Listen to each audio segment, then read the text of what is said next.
عالمی مارکیٹ میں تیل کی قیمتیں کم، پاکستان میں زیادہ۔ پیٹرول کی قیمت میں ₹1.35 اضافہ، نئی قیمت ₹248.38 فی لیٹر ہو گئی۔ ہائی سپیڈ ڈیزل ₹3.85 مہنگا ہو کر ₹255.14 کا ہو گیا۔ لائٹ ڈیزل آئل ₹2.61، مٹی کا تیل ₹1.48 سستا۔ حکومت نے نوٹیفیکیشن جاری کر دیا، نئی قیمتوں کا اطلاق رات 12 بجتے ہی ہو گیا۔ ادھر سردیوں سے قبل ایل پی جی کی قیمتوں نے اڑان بھر لی۔ اوگرا نے ایل پی جی کی قیمت میں ₹2.89 اضافہ کر دیا۔ پی آئی اے کو خریدار نہ مل سکا، نجکاری مکمل طور پر ناکام، 6 میں سے 5 کمپنیاں نیلامی سے پہلے ہی دستبردار ہو گئیں۔ قومی ایئر لائن کی بولی ریزرو پرائس سے انتہائی کم لگی، صرف بلو ورلڈ کنسورشیم نے 10 ارب روپے کی بولی لگائی۔ نجکاری کمیشن نے پی آئی اے کی کم از کم قیمت 85 ارب روپے مقرر کی تھی۔ واحد بولی دہندہ کی پیشکش پر انتظامیہ سر پکڑ کر رہ گئی۔ نظر ثانی کا وقت بھی دیا، بڈر کا بولی بڑھانے سے انکار، موقف اختیار کیا۔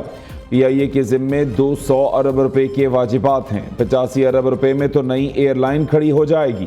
پی آئی اے کی نجکاری کے لیے بولی کا عمل مکمل، پی آئی اے کی نجکاری کرنے یا نہ کرنے کا حتمی فیصلہ اب کابینہ کرے گی۔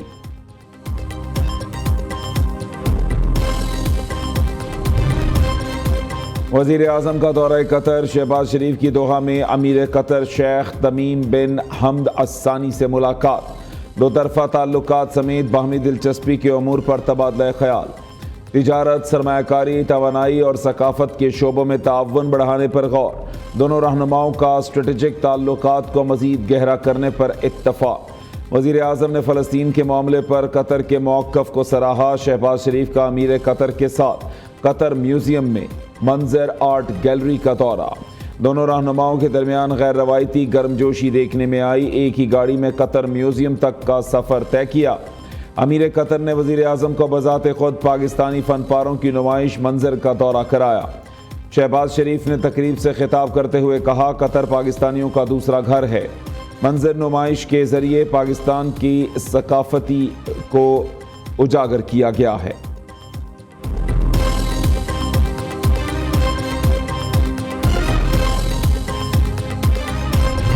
ٹریکٹرز کی ہم گرین ٹریکٹرز کی ہم پہلی قرآن اندازی کرنے جا رہے ہیں۔ ہمارے مخالفین وہ یہ بات کرنے لگ گئے کہ یہ پنجاب کو دیکھو، ہر روز ایک نیا منصوبہ آ رہا ہے، ہر روز کام ہو رہا ہے، پنجاب آگے بڑھ رہا ہے، پنجاب ترقی کر رہا ہے، کیونکہ کام کرنا مسلم لیگ نون کے علاوہ کسی کو آتا ہی نہیں ہے۔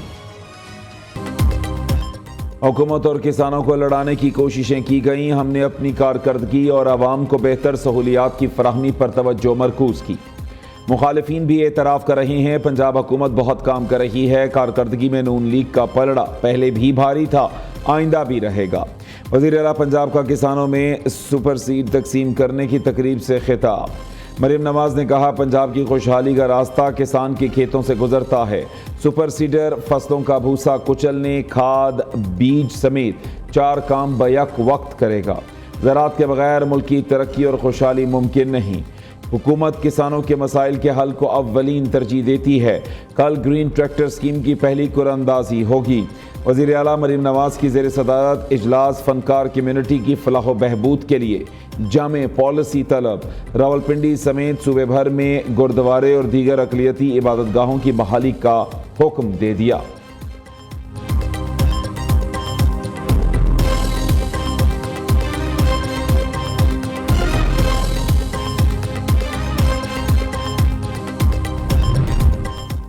فیصلہ کن جنگ کا وقت قریب ہے، اس مرتبہ نکلے تو گھر والوں کو کہہ کر نکلیں گے، واپس نہ آئے تو ہمارے جنازے پڑھ لینا۔ وزیر اعلیٰ خیبر پختونخوا پھر دھمکیاں دینے لگے، کہتے ہیں حقیقی آزادی اور اپنا حق مانگیں تو جیلوں میں ڈالا جاتا ہے۔ حقیقی آزادی یہ ہے کہ کوئی کسی کو تنگ نہ کرے۔ علی امین گنڈا پور کا خیبر پختونخوا میں طلبہ یونینز کو بحال کرنے کا اعلان۔ ادھر پی ٹی آئی کا قیادت کی رہائی تک احتجاج جاری رکھنے کا پلان تیار۔ پنجاب اسمبلی میں پارلیمانی پارٹی نے اراکین اسمبلی کو 3 لاکھ افراد اکٹھا کرنے کا ٹاسک دے دیا۔ پنجاب اور خیبر پختونخوا کے کارکنوں کے ساتھ اسلام آباد کی جانب مارچ کیا جائے گا۔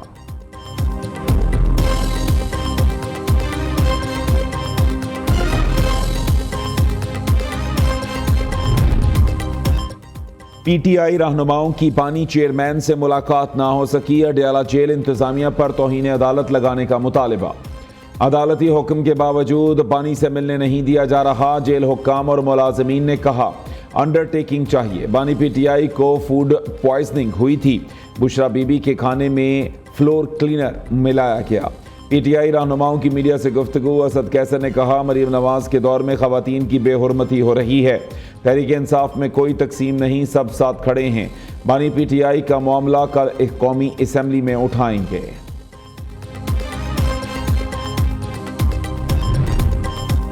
صدر مملکت آصف زرداری کا پاؤں فریکچر ہو گیا، فوری طبی امداد کے لیے دبئی کے اسپتال منتقل، پاؤں پر پلاسٹر چڑھا دیا گیا۔ ڈاکٹرز کا آصف زرداری کو 4 ہفتے کے لیے آرام کا مشورہ۔ صدر مملکت کا گزشتہ رات دبئی ایئرپورٹ پر طیارے سے اترتے ہوئے پاؤں فریکچر ہوا تھا۔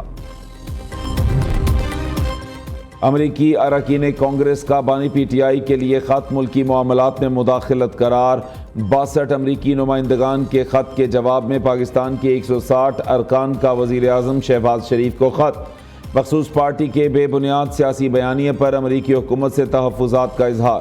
امریکی کانگریس ارکان کے خط کو پاکستان کے اندرونی معاملات میں مداخلت قرار دے دیا۔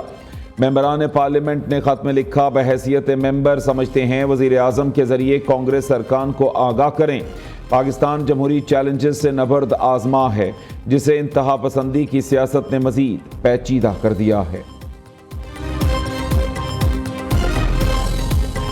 آپ تو انٹرنیشنل لابیز کو استعمال کر رہے ہو کہ وہ آپ کو جو ہے وہ جیل سے رہائی کریں، آپ کے سارے جتنے بھی گناہ ہیں وہ معاف کر دیں، جو کہ آپ اسرائیل کے سامنے کر چکے ہو، اور جیروسلم پوسٹ اور باقی اسرائیلی جریدے جو ہے وہ آپ کے لیے کہہ چکے ہیں کہ آپ ان کے لیے سب سے زیادہ فائدہ مند ثابت ہوگے۔ تو اگر آپ اسرائیلیوں کے سامنے سرنڈر کر چکے ہو، آپ گولڈ سمتھ کے تھرو انٹرنیشنل کمیونٹی کو میسج دے چکے ہو کہ میں آپ کے انٹرسٹ کو زیادہ لک آفٹر کروں گا، تو اس کا مقصد آپ کھل کے پھر سامنے آؤ کہ آپ ان کے ہی نمائندے ہو۔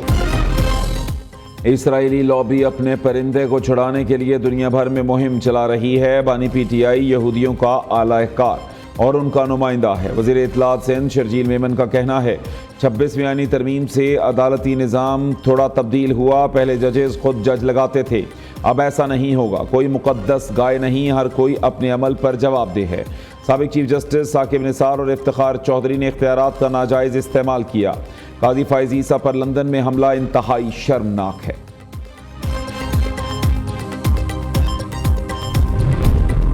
وزیر اعلیٰ مریم نواز کے خلاف راولپنڈی اور پشاور میں اندراج مقدمہ کی درخواست دائر، راولپنڈی کی مقامی عدالت کا پولیس کو آج رپورٹ پیش کرنے کا حکم۔ پشاور کی عدالت میں دائر درخواست میں موقف اختیار کیا گیا۔ مریم نواز نے 28 اکتوبر کو بانی PTI کو ختم کرنے کا بیان دیا، یہ ایک قابل دست اندازی جرم ہے۔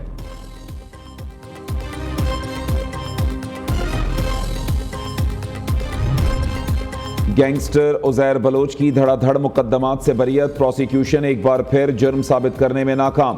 کراچی کی عدالت نے ملزم عزیر بلوچ کو 58ویں مقدمے سے بھی بری کر دیا۔ ادھر کارساز حادثہ کیس میں ملزم نتاشا بری، عدالت نے متوفی کے اہل خانہ کی جانب سے صلح نامے کے بعد ملزمہ کو رہا کرنے کا حکم دے دیا۔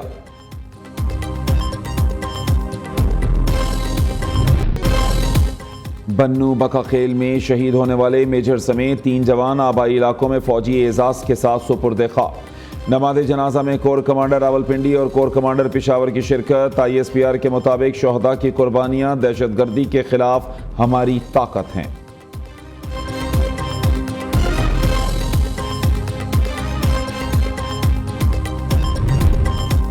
امریکی صدارتی انتخابات میں 4 روز باقی، وائٹ ہاؤس کا فاتح کون؟ فیصلہ 5 نومبر کو ہوگا۔ امریکہ کے صدارتی انتخابات میں اس بار نوجوان ووٹرز کی تعداد نمایاں، عمریں 18 سے 27 سال کے درمیان، رواں برس انگلش کے ساتھ اردو میں بھی بیلٹ پیپرز دستیاب۔ شکاگو بورڈ آف الیکشنز کے مطابق ہر پولنگ سٹیشن پر ٹچ سکرین ووٹنگ مشین اور آڈیو بیلٹ بھی موجود ہوگا۔ ادھر غزہ جنگ صدارتی امیدوار ٹرمپ اور کیملا کے لیے ایک اہم ایشو، مسلمانوں کی بڑی تعداد دونوں امیدواروں کے موقف سے ناخوش۔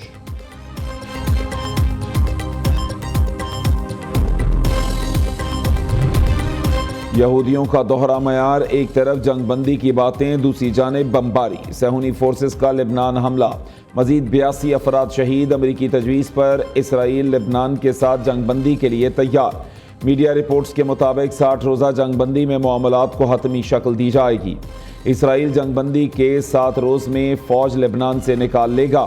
انخلا کے دوران لبنانی فوج تعینات ہوگی۔ ادھر اسرائیل کا غزہ میں فلسطینیوں کا بے دریغ قتل عام جاری، 24 گھنٹوں کے دوران 143 افراد شہید۔ بیت اللحیہ میں 2 رہائشی عمارتیں، 119 پناہ گزین جان سے گئے۔ حماس کے عسکری ونگ القسام بریگیڈ نے 4 اسرائیلی فوجی ہلاک کر دیے۔